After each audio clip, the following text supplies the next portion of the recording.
오늘 부활주일입니다. 매년 맞이하는 부활주일이지만 언제나 1년에 한 번 있는 이 부활주일은 우리들에게 큰 감격을 줍니다.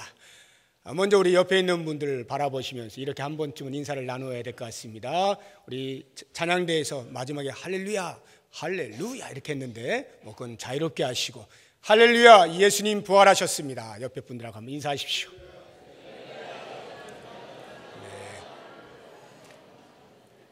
그렇게 인사를 받으실 때 과연 그렇습니다. 아멘 하시는 분들이 모두였기를 바랍니다. 자, 이 부활은요, 이 땅에서 어떤 종교를 막론하고 기독교에서만 유일하게 말하고 있는 사건입니다. 최근 들어서 현대로 올수록 종교는요, 모든 종교들이 서로 손을 잡고 종교 사이에 분쟁이 없고 분열이 없고 행복하게 살기를 원하는 마음이 있습니다. 그래서 얼마 전에 가톨릭의 교황이 바뀌었죠. 프란체스카인가요? 그 아르헨티나의 그 비주류로 처음으로 교황이 됐는데요. 이분이 그 설파를 할 때에 모든 종교의 평화를 외쳤습니다. 특히 이제 기독교라고 생각하는 그들이 생각하는 기독교의 범주에 있는 지도자들을 다 초청을 했습니다. 유대교, 그리스 정교회, 이슬람교까지 해서 지도자들을 초청해서 바티칸에서 같이 회담을 했던 장면이 얼마 전 TV에 방영이 되었습니다. 그리고는 우리는 다 형제니까 서로서로 손을 잡고 존중하고 화합하여 나가자라고 하는 너무나도 멋있는 말을 하였습니다. 그러나 화합이라고 하는 것이 언제나 옳은 건 아닙니다. 화합이 언제나 좋은 것은 아니에요.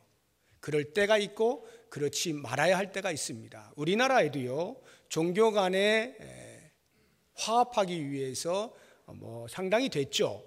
불교에서는 예수님 탄생하신 날 축성탄, 기쁘다 구주 오셨네, 이거 프랭카드를 교회를 위하여 걸어주고 있지 않습니까? 우리 또 기독교도 또 담례한다고 또 부처님 오신 날 축석탄 이래가지고 부처님 오신 날 프랭카드 걸어주고 이러는 모 교단이 있습니다. 사람들이 볼 때는 너무도 아름답죠. 종교 간에 서로 갈등이 없고 얼마나 아름답습니까? 행복하죠. 그러나 그것이요, 진리를 섞을 수는 없는 거예요. 제가 우리나라에서 일어나고 있는 그러한 서로서로를 존중하는 모습을 보면서요, 한편으로 마음에 이런 생각이 들었어요. 야, 축성탄은 해주는데 왜 축부활은 안 해주나, 이런 생각이 들어요. 우리 기독교는 예수님 오신 날 못지않게 중요하게 여기는 게 이 부활절이거든요. 그런데 아직은 제가, 여러분도 혹시 보셨습니까? 이 불교계에서 축부활, 예수님 다시 사셨네, 이거 축하하는 프랭카드 걸은 것은 아직은 제가 못 봤어요. 왜 그것을 걸지 않을까를 생각해 보면요, 태어난 것은 부처님도 태어나셨고 예수님도 태어나셨고 다 태어났으니까 서로 세임 축하해 줄 만한데, 부활은요, 이 부활을 했어야지. 그러니까 왠지 예수님 부활을 축하해 주었다가는 뭔가가 그런 생각이 드니까 이 축부활은 안 해줍니다. 만약에 여러분들이 어디 가서 불교계에서 그렇게 부활도 축하해 주는 프랭카드를 보시게 되면 저도 역시 마찬가지고, 그렇다고 해서 그 사람들이 예수님의 부활을 진심으로 믿고 그렇게 축하하는 것은 아니겠죠. 만약 한다면 그것은 그냥 기독교라고 하는 종교가 갖는 교리의 하나로서 인정하는 차원에서 해줄 수는 있을런지 몰라도 제가 보기에는 아마도 요원한 일 아닐까 하는 생각이 듭니다. 부활은 아무나 이야기할 수 있는 게 아니기 때문에 그렇습니다. 오직 예수 그리스도만이 죽음의 권세를 이기시고 부활하신 분입니다. 자, 이와 같은 부활을 기념하여 드리는 이 부활주일에 나는 과연 어떠한 마음으로 예배하는가? 나는 부활주일을 매년마다 어떻게 맞이하고 있는가 하는 것을 오늘 본문에 나오고 있는 당시 예수님이 부활하셨을 때 그 부활을 목격했던 여러 종류의 사람들을 통해서 우리들을 반추해보는 그런 시간을 갖도록 하겠습니다. 마태복음 28장에는 네 부류의 사람들이 예수님의 부활을 목격하고 증인이라 할 수 있습니다. 그 가운데 첫 번째가 막달라 마리아를 비롯한 여인들입니다. 예수님께서 부활하신 것을 가장 먼저 보여주신 대상이 바로 이 막달라 마리아와 여인들이라 할 수가 있겠습니다. 이들이 오늘 1절의 말씀을 보시게 되면, 우리가 읽지는 않았습니다만 같이 한번 보십시오. 눈으로. 안식일이 다 지나고 안식 후 첫날 새벽, 이것은 예수님이 금요일에 돌아가시고 그 금요일 저녁부터 토요일 저녁까지가 안식일이고, 그 다음 안식 후 첫날은 바로 이 주일을 이야기하는 겁니다. 주일 새벽에 그들이 무덤을 보려고 갔습니다. 무덤을 보려고 갔다는 말은 예수님께서 거기에서 부활하실 것을 알고 부활의 주님을 만나기 위하여 갔다는 말이 아닙니다. 그들은 금요일 오후 늦지막히 십자가에서 내려오신 예수님의 시신을 향유도 바르지 못한 채 급하게 준비되어진 무덤, 동굴입니다. 거기에 모셔놨기 때문에 예를 다 갖추기 위하여 안식일에는 향유를 바르면 일을 하는 것이어서 율법을 범하게 되니까 어쩔 수 없이 안식일을 지나자마자 쏜살같이 무덤으로 가서 장례를 반듯하게 치르려고 향품을 가지고 간 것입니다. 자, 이렇게 간 여인들을 우리 하나님께서는 그렇게 만나게 하지 아니하시고 놀라운 광경을 그들 앞에 펼쳐 주십니다. 2절을 보십시오. 큰 지진이 나며 주의 천사가 하늘로부터 내려와 돌을 굴려내고 그 위에 앉은 모습을 본 겁니다. 자연이 예수님의 부활을 축하합니다. 큰 지진이 납니다. 그리고는 그 굴을 막아놓은 돌, 그것을 옮기고 그 위에 천사가 앉아 있습니다. 그 천사의 모습이 3절에 그 형상이 번개 같고 그 옷은 눈같이 쉽니다. 예수님의 부활의 영광을 우리들에게 가시적으로 보여주고 있습니다. 이와 같은 천사를 본 것으로 끝나지 아니하고 그들이 여인들에게 말을 겁니다. 4절, 5절을 보십시오. 5절에 천사가 여자들에게 말하 이르되 너희는 무서워하지 말라. 십자가에 못 박히신 예수를 너희가 찾는 줄을 내가 아노라. 6절 같이 읽습니다. 그가 여기 계시지 않고 그가 말씀하시던 대로 살아나셨느니라. 와서 그가 누우셨던 곳을 보라. 그가 말씀하셨던 대로 다시 살아나셨다. 예수님의 부활의 소식을 그 여인들에게 알려준 것입니다. 그리고는 제자들에게 빨리 달려가서 이 소식을 알리고 갈리로 가서 먼저 가신 예수님을 거기서 뵙도록 해라. 그것을 전하라. 이렇게 여인들에게 말을 담아줍니다. 그 말을 듣게 되어진 여인들이 어떻게 했는지가 8절에 나옵니다. 그 여자들이 무서움과 큰 기쁨으로 빨리 무덤을 떠나 제자들에게 알리려고 다름질했다라고 나와 있습니다마는 이 마태가 기록하고 있는 부활의 사건들은 대단히 압축적이고요. 마태가 목적하는 그것을 향해서 불필요한 것은 다 뺐어요. 다른 복음서들을 참고하여서 이해를 할 필요가 있는데 마가복음 16장 8절에 보면 이렇게 나와 있습니다. 여자들이 몹시 놀라 떨며 나와 무덤에서 도망하고 무서워하여 아무에게 아무 말도 하지 못하더라. 천사를 보았습니다. 천사를 만났습니다. 천사가 말을 들려주었습니다. 부활의 주님을 알려주었습니다. 그럼에도 불구하고 이 여자들은 너무나 두려워서 상상할 수 없는 일이 벌어져서 예상치 못한 그 기적을 눈에 목도하면서 무서워서 아무에게 아무 말도 못하고 있는 상태입니다. 그러한 떨고 있는 여인들을 예수님께서 만나 주시는 거예요. 오늘 본문의 말씀 9절을 보십시오. 예수께서 그들을 만나 이르시되 평안하냐 하시거늘 여자들이 나아가 그 발을 붙잡고 경배하니 이에 예수께서 이르시되 무서워하지 말라. 가서 내 형제들에게 갈릴리로 가라 하라. 거기서 나를 보리라 하시니라. 이렇게 예수님께서 직접 마리아의 이름을 불러가며, 다른 복음서를 보면 그렇게 나옵니다. 마리아 이름을 불러가면서 부활하신 주님을 그에게 직접 보여주었을 때에 이 여인들이 드디어 예수이신 줄 알고 그들이 큰 기쁨으로, 마태복음에는 기록되어 있지 않습니다만 그 예수님 만난 후에야 비로소 제자들에게 쫓아가서 제자들에게 말을 했다라고 하는 것입니다.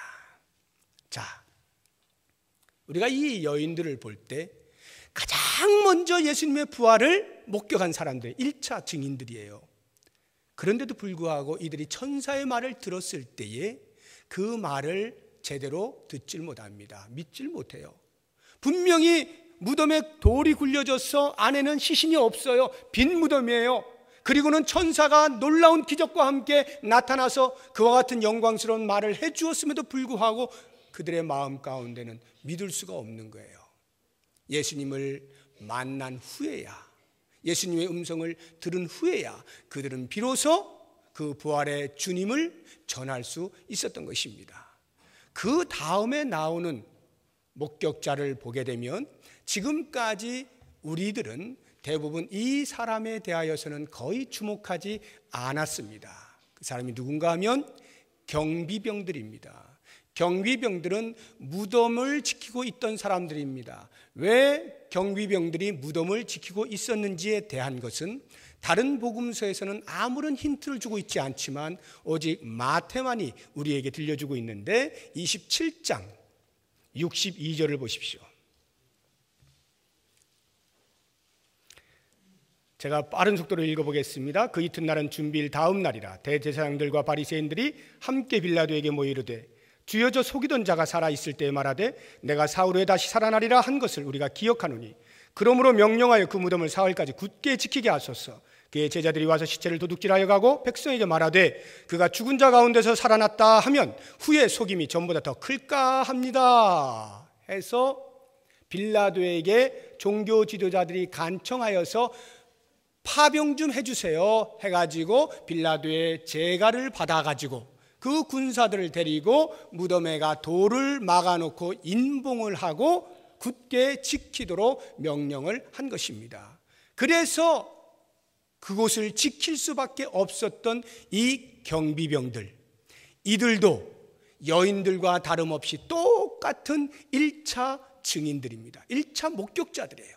여인들이 보고 들은 것 그대로 다 생생하게 보고 들은 것입니다. 그런데 그들은 여인들보다 더 놀랐어요. 도저히 상상할 수 없는 일이었으니까요. 그래서 그들은 죽은 사람처럼 되어버렸습니다. 4절을 보시기 바랍니다. 지키던 자들이 그를 무서워하여 떨며 죽은 사람과 같이 되었더라. 꽁꽁 얼어붙었다 이 말이죠. 그 벌어진 광경에 대하여 입을 벌리고 꽁꽁 얼어붙어 있었다.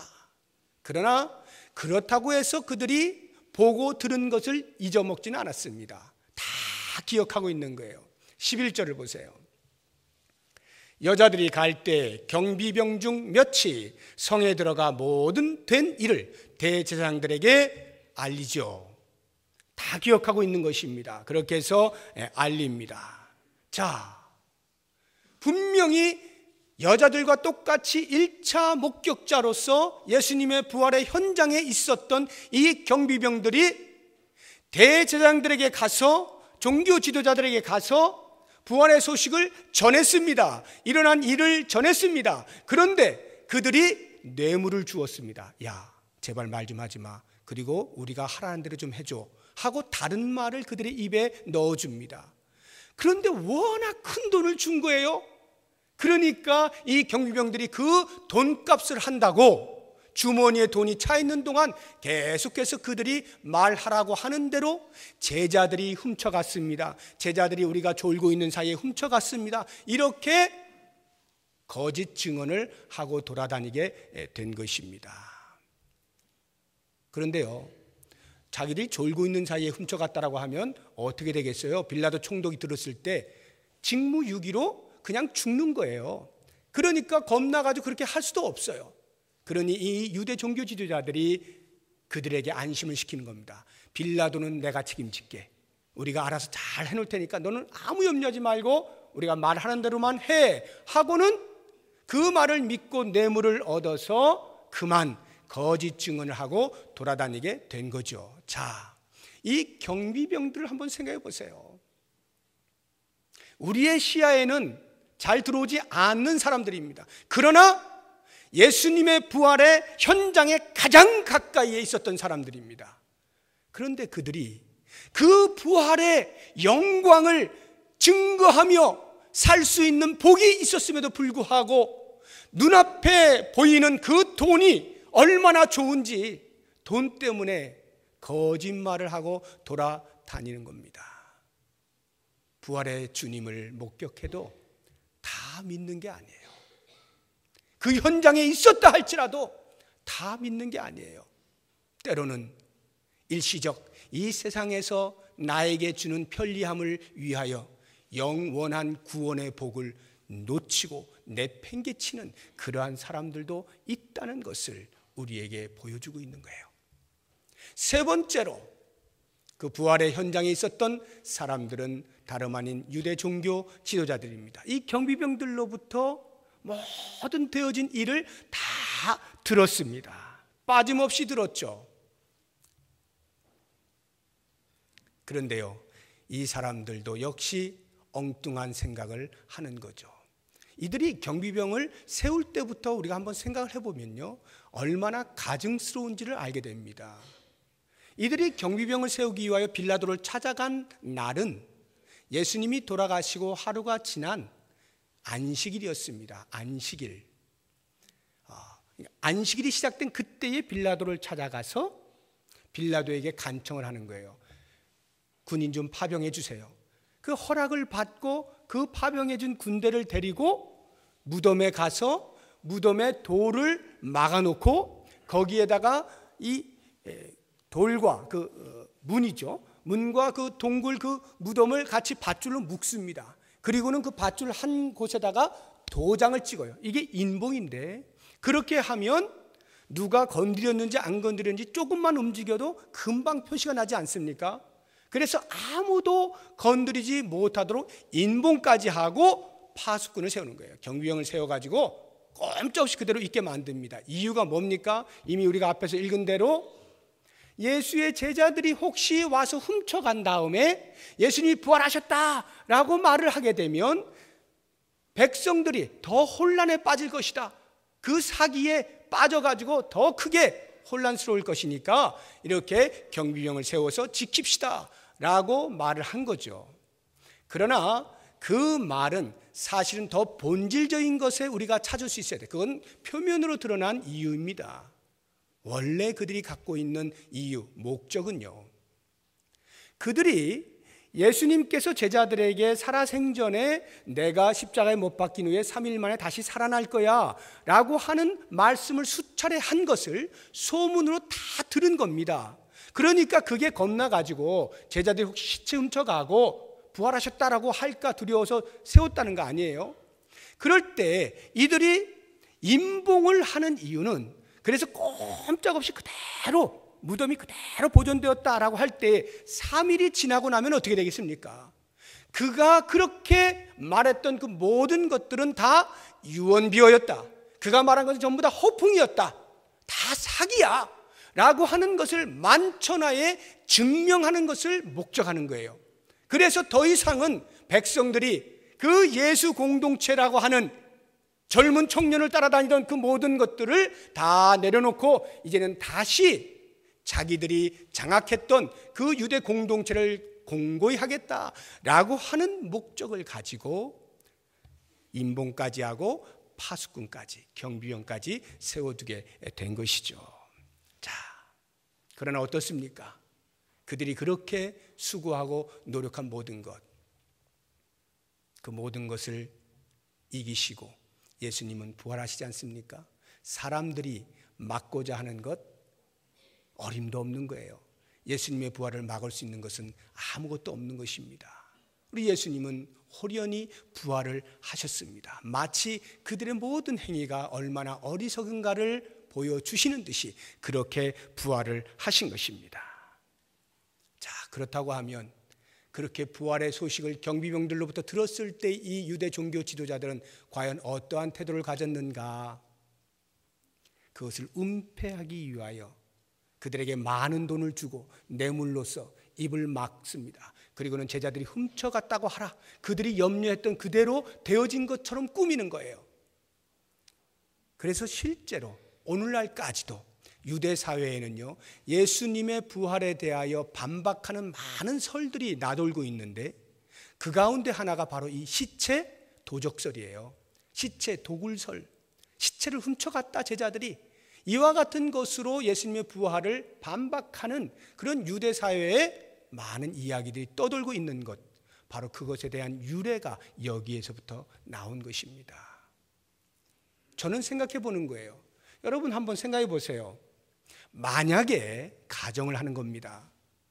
이 종교 지도자들이 경비병들이 와서 이야기를 했을 때 그때라도 비록 지금까지 자기들이 잘못 생각해서 자기들이 생각했던 그런 메시아가 아니었기 때문에 너무도 안타깝지만 그 예수를 십자가에 못 박은 엄청난 죄를 저질렀다 할지라도 정말로 부활하셔서 예수님이 참 메시아다라고 하는 것에 대하여 경비병의 말을 통하여서 인식을 하고 인정을 하고 그래서 그 주님 앞에 자신의 지금까지 지은 죄를 회개하고 죄사함의 은총을 입었다라고 한다면 저는 믿기로 그 유대 지도자들을 통하여서 부활의 소식을 전파할 때 제자들보다 훨씬 큰 영향력을 미쳤을 것이다 하는 생각을 해봅니다.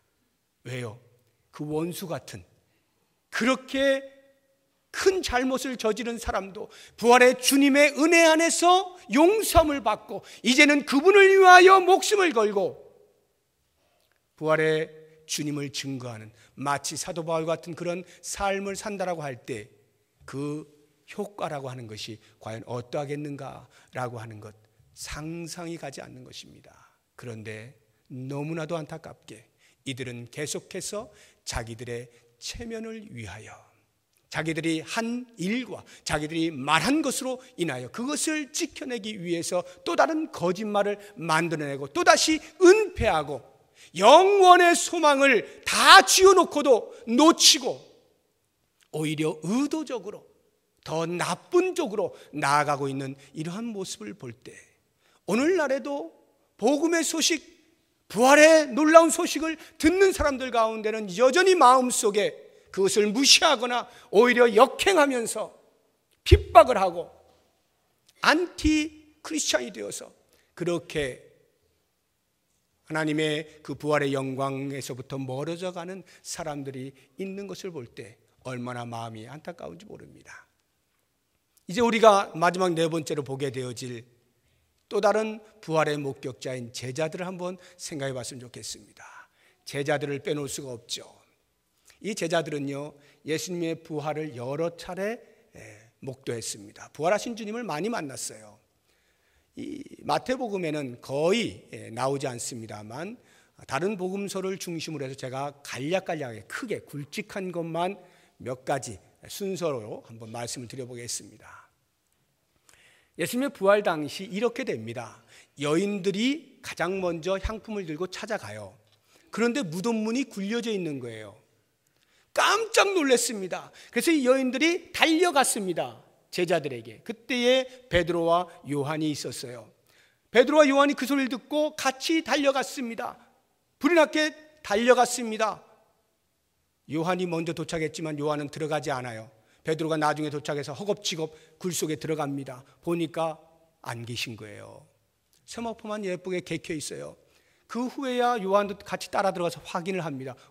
진짜 안 계시네? 이러고 그들은 집으로 갑니다. 그 사이에 마리아가 또 같이 허겁지겁 와서 그곳에서 두리번거리고 우리 예수님 어디 가셨을까? 여기 향유를 발라드려야 되는데 예수님께 장례도 제대로 못 치러드리고 너무나 죄송스러운 마음으로 서성서성거리고 있는데 그때 천사들을 만난 거고 그때 예수님을 만난 거예요. 그래서 예수님의 음성을 듣게 된 겁니다. 그리고는 그 음성을 듣고 그 길로 다시 제자들에게 가서 부활의 주님을 만났다라고 전한 거죠. 그 소식을 들은 제자들이 그날 저녁에 함께 모여서 두려운 마음으로 이거 예수님 어디 갔냐 시체가 저 여자들이 예수님이 부활했다고 말은 하는데 이게 정말 맞을까? 저 여자들이 하는 말이 뭘 하고는 신빙성을 갖지 아니하고 믿지 아니하고 두려워하는 가운데 문을 꽁꽁 걸어 잠그고 모여 있는데 바로 그 자리에 예수님께서 그냥 그대로 들어오십니다. 그리고는 평안하냐 물으시고 그들에게 사명을 주시죠. 그리고는 8일 후에 그날 없었던 도마를 위하여 다시 한번 제자들이 모였을 때 나타나셔서 도마야 네가 못 믿겠다고? 자 나를 만져보렴 하고는 다 보여주시고 거기에서 도마가 나의 주님 나의 하나님 고백을 하죠. 그리고 나서 예수님께서 갈릴리로 가십니다. 갈릴리로 가서 나를 볼 것이다 라고 말하라고 했으니까 예수님이 갈릴리로 가셨는데 그때 제자들 가운데 요한복음에 보면 7제자가 갈릴리 바다에서 고기 잡으려고 하다가 예수님을 만나게 되죠. 그리고는 그 후에 500의 형제들에게도 나타나시고 그리고 오늘 본문에 보면 28장 16절에 보면 11제자가 갈릴리에 가서 예수께서 지시하신 산에 이르르게 됩니다. 여기 마태는 11제자라고만 말을 하였으나 실제로는 11제자와 수없이 많은 제자들이 같이 모여 있는 것입니다. 예수님이 승천하시기 직전에 이제 그들에게 마지막 선교 대명령을 주시기 위하여 모이는 거예요. 그리고 18절을 보십시오. 17절을 보세요. 예수를 배웠고 경배하나 아직도 의심하는 사람들이 있더라. 자, 여기에서 이제 제가 왜 이런 그 제자들의 예수님을 만난 일련의 순서들을 말씀을 드렸는가 하면 이와 같이 여러 차례 부활의 주님을 만났음에도 불구하고 그 각 과정에서 계속하여 예수님의 부활을 석연치 않게 믿지 못하는 사람들이 있었다라고 하는 것입니다. 그 부분에 대하여 가장 잘 표현해 놓고 있는 진술해 놓고 있는 복음서가 누가복음입니다. 여러 차례를 찾아야 되기 때문에 저와 함께 누가복음 24장을 같이 가보겠습니다. 누가복음 24장입니다. 제가 아까 말씀드린 제자들이 만난 그 일련의 사건들을 기억하시면서 잘 보십시오. 여자들이 제자들에게 가서 예수님의 부활 소식을 전하죠. 그런데 어떻게 되는가 보세요. 24장 11절 다 같이 시작. 사도들은 그들의 말이 허탄한 듯이 들려 믿지 아니하나. 부활의 소식을 들었습니다. 그런데 이게 무슨 뚱딴지 같은 소리야, 말도 안 되는 소리야, 저 여자들이 미쳤나? 이렇게 하고 무시하였다, 이런 말입니다. 그리고는 두 제자가 엠마오로 가고 있습니다. 그때에 예수님과 같이 가면서 당신들 무슨 이야기하고 있어? 질문을 하니까 그들이 대답을 하는 말 속에서 또 보십시오. 17절 보세요.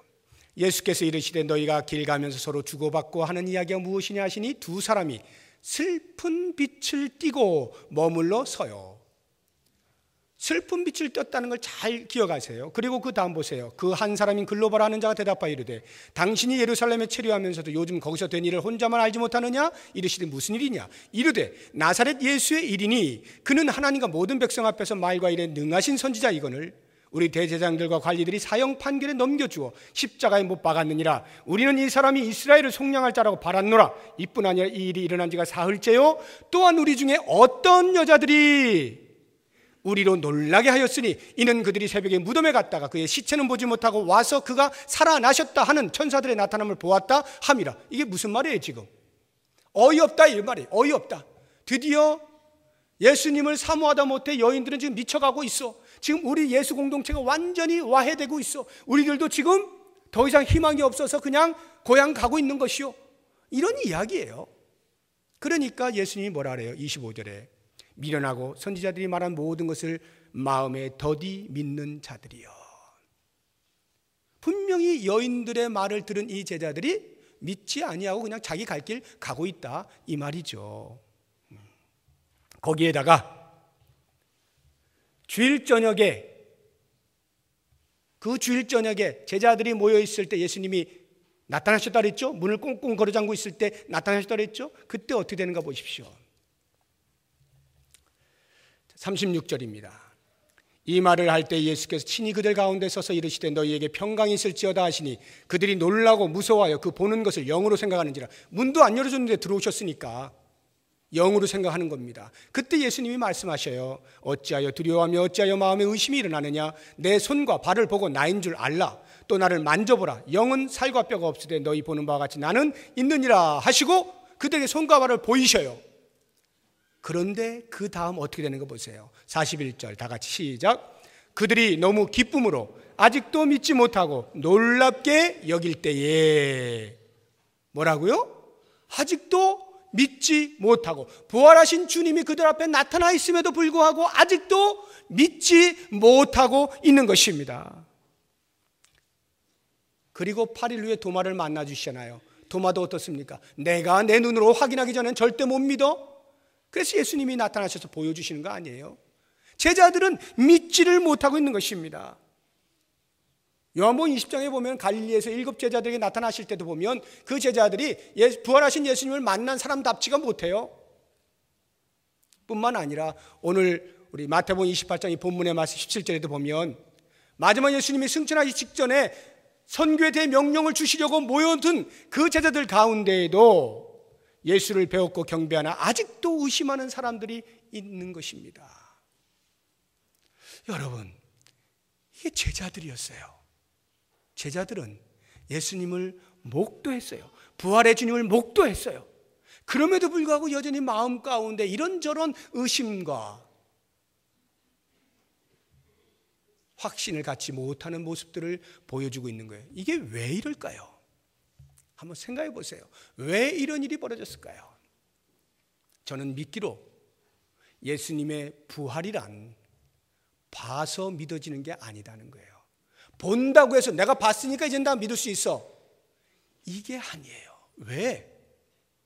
우리가 보통 그 TV 프로그램 같은 데 보면은 참 우리 보통 사람들이 할 수 없는 일들을 보여주는 것들 있잖아요. 뭐 생활의 달인이라든가 뭐 스타킹이라든가 또는 세상에 이런 일이, 이런 프로그램들 보시면은 기이한 일들이 많이 있어요. 정말 놀랍니다. 어떻게 사람으로 저렇게 할 수 있을까?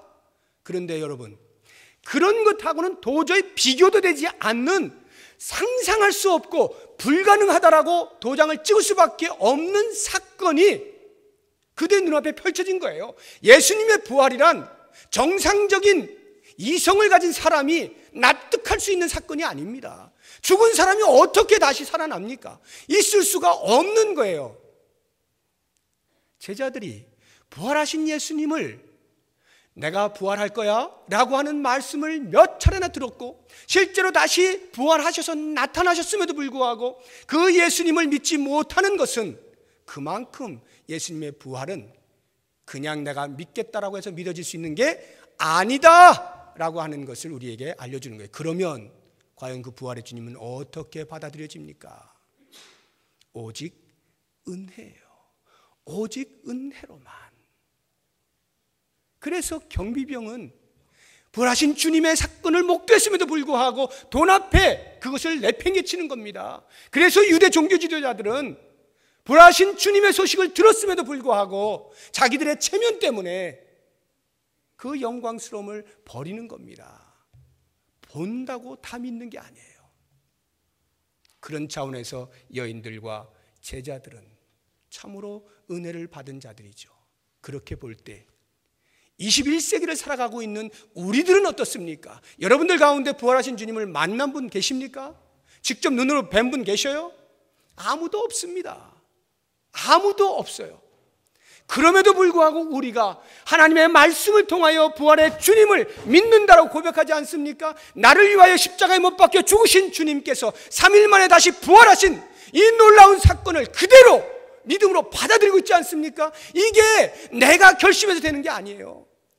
주님이 부어주시는 은혜로 말미암아 나도 모르는 사이에 내 마음 가운데에서 부활의 주님을 영접하게 되고 그 주님을 고백하게 되는 것입니다. 그래서 예수님이 도마에게 말씀하시는 거예요. 너는 본고를 믿느냐? 보지 못하고 믿는 사람이 복되다. 누구를 가리켜 말하는 겁니까? 우리들 아니에요.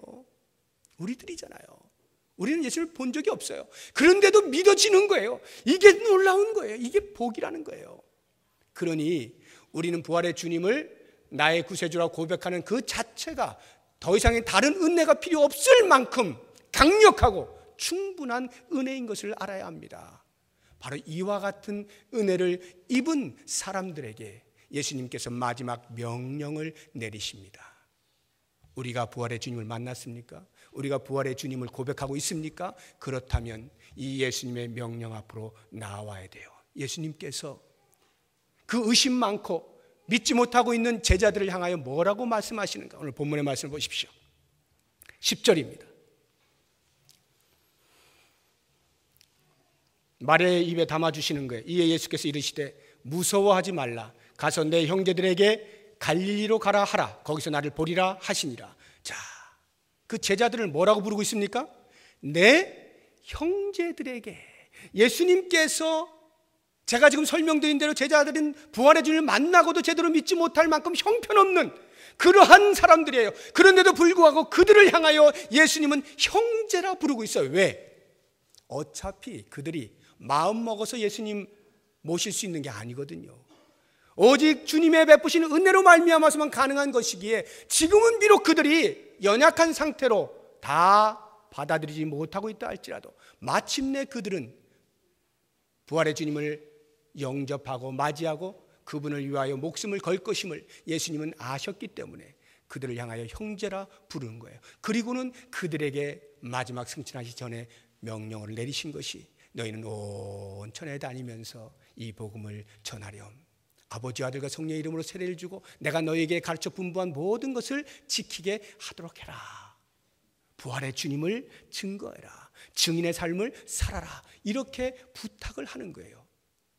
오늘 우리에게도 동일한 부탁을 하시지 않겠습니까? 이 부탁을 들은 제자들이 어떻습니까? 그때로부터 성령이 오시기를 기다리죠. 간절히 기도하며 기다립니다. 오순절이 되었습니다. 성령이 강림하셨습니다. 그들은 성령으로 충만했습니다. 그때로부터 그들의 삶은 완전히 바뀌는데 부활의 주님을 위하여 자신의 목숨을 담보로 내걸고 목숨을 아까워하지 아니하고 복음을 전합니다. 부활의 주님을 증거합니다. 내가 사람을 옳게 하랴, 하나님을 옳게 하랴. 내가 듣고 말한 것, 내가 듣고 본 것을 말하지 아니할 수 없다. 담대하게 부활의 주님을 증거하지 않습니까? 증인으로 살아가는 거예요. 여러분, 그 당시에 증인은 곧 죽음을 의미하는 거예요. 증인이 헬라어로 마르티스라고 하는 겁니다. 마르티스라고 하는 이 단어에서 영어 단어가 파생되었는데 마터라고 하는 단어가 파생됐어요. 이 마터가 순교자라는 뜻이에요. 당시의 증인은 예수 그리스도의 부활을 증거하는 순간에 목숨이 경각에 달려 있는 거예요. 증인은 죽는 것을 의미하는 겁니다. 그럼에도 불구하고 제자들이 그렇게 담대하게 외칠 수 있었던 것은 그 부활의 주님의 영광이 어떠한 것을 아는 것입니다.